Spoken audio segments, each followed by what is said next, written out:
Dans cette vidéo, nous allons voir ensemble les principales quantités qui sont les plus couramment utilisées pour décrire la distribution d'une variable de durée. Comme on l'a déjà dit dans la vidéo d'introduction, c'est lié à une question de langage, de terminologie, mais c'est aussi connecté à quelque chose de plus profond, à savoir l'interprétation qu'on souhaite faire des modèles de durée.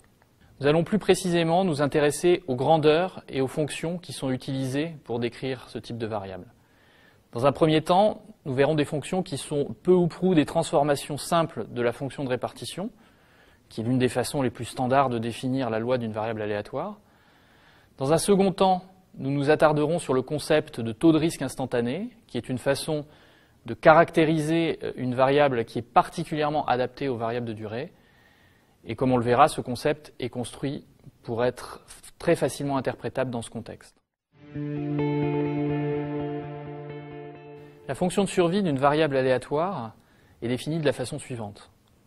En analyse de durée, historiquement, les auteurs parlent le plus souvent de fonction de survie plutôt que de fonction de répartition, ce qui est pourtant strictement équivalent, puisqu'on peut passer de l'une à l'autre de façon immédiate.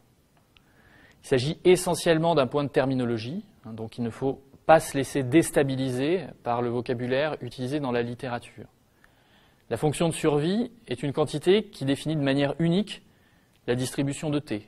C'est une conséquence évidente de cette relation, puisqu'un résultat classique de théorie des probabilités nous dit que la fonction de répartition f définit la distribution de t de manière unique.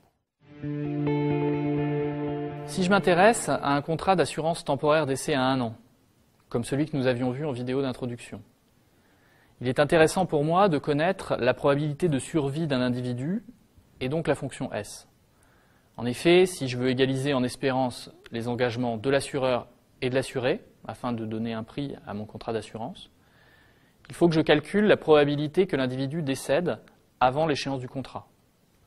Supposons que mon assuré est aujourd'hui d'âge X, le temps étant exprimé en années, sera donc âgé de X plus 1 à la fin de l'année. Une première idée serait de lui faire payer le prix suivant, où je rappelle que C est le capital versé en cas de décès. C'est-à-dire que pour 1 euro de capital versé, on fait payer à l'assuré la probabilité qu'il vive plus de X plus 1 année, âge qui correspond à celui qu'il aura s'il survit. Mais utiliser un tel prix n'est pas une bonne stratégie, parce que cette stratégie ne tient pas compte de toute l'information dont on dispose. Dans ce raisonnement, j'oublie quelque chose. J'oublie de tenir compte que l'individu a déjà survécu jusqu'à l'âge X. En effet, si je considère l'événement t inférieur à 1 plus x, qui déclenche le paiement, eh bien cet événement peut se décomposer en deux. Les décès qui ont lieu avant l'âge x et les décès qui ont lieu entre l'âge x et l'âge 1 plus x. Et parmi ces deux catégories de décès, il y en a un seul qui m'intéresse, puisque je sais déjà que l'individu, forcément, n'est pas mort au moment où il souscrit. Donc l'événement t inférieur ou égal à x ne s'est pas réalisé pour mon individu. Cet exemple illustre que ce qui va nous intéresser pour ce type d'application, c'est moins la fonction de survie en elle-même que la fonction de survie conditionnellement au fait que le décès ne se soit pas produit auparavant. Et c'est cette quantité, cette fonction de survie conditionnelle qui va être plus parlante. Cette fonction de survie conditionnelle se définit de la façon suivante. C'est la probabilité que grand T soit supérieur à un petit t, sachant que mon individu a survécu jusqu'à l'âge x, c'est-à-dire que t soit supérieur ou égal à x. Bien entendu, il existe une relation directe entre la fonction de survie conditionnelle et la fonction de survie via la formule de Bayes. En fait, si j'écris cette probabilité conditionnelle en utilisant la formule de Bayes, j'ai donc la probabilité de l'intersection de ces deux événements divisé par la probabilité de l'événement par rapport auquel on conditionne. Et ici, lorsque j'ai t supérieur à x, eh bien, l'intersection des deux événements au numérateur est très simple, puisque survivre à la fois plus d'une durée t et plus d'une durée x, eh bien, il est suffisant pour cela de survivre plus d'une durée petit t. Et donc on va apparaître, via cette relation, le rapport entre la fonction de survie au point t et la fonction de survie au point x. En d'autres termes, cette formule-ci. Si l'on revient à l'exemple du tarif d'une garantie temporaire d'essai, la bonne idée est donc de faire payer le prix suivant. En d'autres termes, ce qui nous intéresse, c'est la probabilité que l'individu dépasse l'âge x plus 1 tout en sachant qu'il avait déjà dépassé l'âge x, ici. Nous avons pris l'exemple du décès, mais cet intérêt pour la fonction de survie conditionnelle reste valable pour tout autre type de durée. Une durée, c'est toujours un temps avant occurrence d'un événement qui m'intéresse. Décès, retour à l'emploi, fin d'un arrêt de travail, par exemple. Si aujourd'hui, on a déjà attendu X années avant occurrence de l'événement, ce qui m'intéresse, c'est en général combien de temps il me reste à attendre, sachant l'information dont je dispose. Toujours dans l'esprit d'utiliser une grandeur facilement interprétable, l'espérance de vie résiduelle est un indicateur qui est souvent mentionné. Il s'agit de l'espérance du temps qu'il reste à vivre à l'individu, sachant qu'il a survécu jusqu'à l'âge X. Mathématiquement, cette espérance de vie résiduelle s'exprime de la façon suivante. Donc ici, nous avons la durée qu'il reste à vivre, t moins x, sachant que mon individu a vécu plus de x années. Alors cette quantité peut se déduire de la fonction de survie conditionnelle via la formule qui est précisée ici. Alors attention, c'est une formule qui n'est valide que si t est positif. Si la variable grand T peut prendre des valeurs négatives, ce qui est moins usuel quand on regarde des durées, on peut obtenir une formule analogue, mais elle est légèrement différente. L'espérance de vie résiduelle, c'est un indicateur qui a le mérite d'être assez parlant, mais pas forcément très facile à estimer en pratique.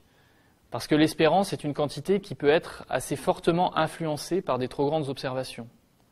Or, comme on le verra dans les vidéos suivantes, ce sont ces grandes observations qui posent problème quand on vient à estimer des modèles de durée. Pour décrire une loi de probabilité, une densité est un objet plus parlant que la fonction de répartition. Si je regarde cette densité que j'ai affichée ici, je peux visualiser très simplement des choses sur la variable aléatoire sous-jacente. Je peux dire qu'elle prend des valeurs le plus souvent dans cette zone-là où la densité est forte. Je peux également dire qu'elle prend des valeurs dans ces zones-là avec une probabilité très faible. Tandis que si je trace la fonction de répartition de la même variable, j'ai en théorie les mêmes informations sur ma distribution, mais on voit que je les visualise beaucoup moins bien. Le taux de risque instantané, c'est ce qui va nous permettre de visualiser un certain nombre de propriétés liées à des durées plus facilement. En fait, c'est ce qui va le plus souvent détrôner la densité comme outil principal des praticiens confrontés à des durées. On va définir ce taux de risque en deux temps. D'abord pour des variables discrètes, puis pour des variables continues. On considère ici une variable aléatoire à valeur discrète, qui prend ses valeurs dans un ensemble T1, Tn, qui n'est pas forcément fini, mais qui est en tout cas dénombrable. Le taux de risque instantané à la date T se définit de la façon suivante. C'est la probabilité que l'événement qui nous intéresse se produise à la date T, sachant qu'il ne s'est pas produit auparavant. Ce qui, par la formule de Bayes, de la même façon que tout à l'heure, serait écrit de cette façon. C'est un indicateur assez parlant pour quantifier le risque d'occurrence. Intéressons-nous par exemple au cas de la durée de vie où l'événement d'intérêt c'est le décès. Si on regarde aujourd'hui un individu qui a l'âge TI, comme nous sommes en temps discret, mettons qu'un instant TI ça représente un jour, une forte valeur de mu TI à la date d'aujourd'hui m'incite à penser que l'individu a de très fortes chances de décéder dans la journée qui vient. Et inversement, si mu est faible, il aura peu de chances de décéder dans la journée. Rien n'oblige bien entendu la fonction mu à être croissante avec le temps. Donc si je m'intéresse à faire de la prévention, par exemple, le taux de risque instantané est un indicateur précieux. Parce que si ce qui m'intéresse, c'est d'éviter le décès de mes individus, eh bien, je vais pouvoir concentrer ma prévention sur les individus correspondant à des fortes valeurs de mu. Comme ça, cette prévention sera plus efficace. De plus, on a la relation suivante, qui est intéressant de vérifier en exercice, et on verra la justification dans la vidéo suivante. Cette relation nous dit notamment qu'à partir de la donnée de mu, je retrouve la fonction de survie, et donc je caractérise de façon unique la loi de T. Dans ce cours, nous verrons essentiellement des variables continues. Bien entendu, la définition précédente du taux de risque instantané n'est pas intéressante dans ce contexte, puisque la probabilité du numérateur ici vaut toujours 0 pour une variable continue. C'est le même problème quand on a besoin de définir la densité. La densité, ce n'est pas une probabilité, c'est le rapport entre la probabilité que T appartienne à un intervalle de longueur infinitésimale rapporté à la taille de cet intervalle. Eh bien, la même logique va être à l'œuvre pour prolonger la définition du taux de risque instantané. On a également la probabilité que T, grand T, soit entre petit t et T plus dt, sachant que l'événement ne s'est pas produit, et on normalise par dt. À noter que comme on conditionne par rapport au fait que grand T soit supérieur à petit t, on a juste besoin de prendre une limite ici pour dt tendant vers 0 par valeur supérieure. Les formules suivantes sont très importantes. Elles font le lien entre mu et la fonction de survie S et la densité F. On peut montrer donc, et on le verra dans la vidéo suivante, que mu c'est le rapport entre F et S, et on a également la relation suivante qui prouve qu'à partir de la donnée de mu, on retrouve la distribution S tout entière. Donc, dans cette deuxième formule intervient une intégrale qui a un nom d'habitude, on appelle ça le taux de risque cumulé, qui donc contient autant d'informations que mu, mais de façon cumulée. On a également une extension, une définition dans le cas discret du taux de risque cumulé de façon beaucoup plus simple, puisque on peut se contenter de faire la somme au lieu d'intégrer. Mais attention, les formules qui relient le taux de risque cumulé et la fonction S ne sont pas les mêmes. Il y a une différence entre le cas discret et le cas continu, et donc il faut faire attention en les appliquant. La chose essentielle à retenir, c'est celle-ci. Pour une variable de durée, on préfère regarder la quantité taux de risque instantané que la densité. Parce que le taux de risque instantané est une quantité qui contient tout autant d'informations sur la distribution, mais qui a l'immense avantage d'être beaucoup mieux interprétable dans le contexte des durées.